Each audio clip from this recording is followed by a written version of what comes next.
Alright guys, a quick one. Here, I'll detail how to stop iPhone from turning off.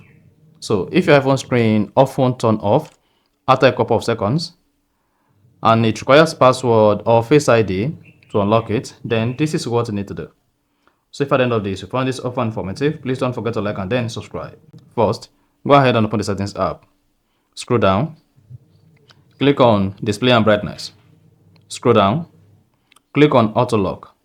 Then set your auto lock from 30 seconds to never, or for 5 minutes. This is going to make your iPhone to stay without turning off. Alternatively, if you want your iPhone to stay without locking itself, all you need to do is scroll down, locate and click on Face ID and passcode. Type in your iPhone passcode.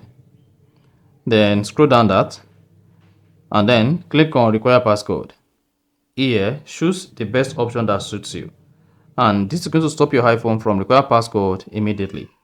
And then you are good. Mark you, the second option is only available on iOS 26. So if you found this offer informative, please don't forget to like and then subscribe.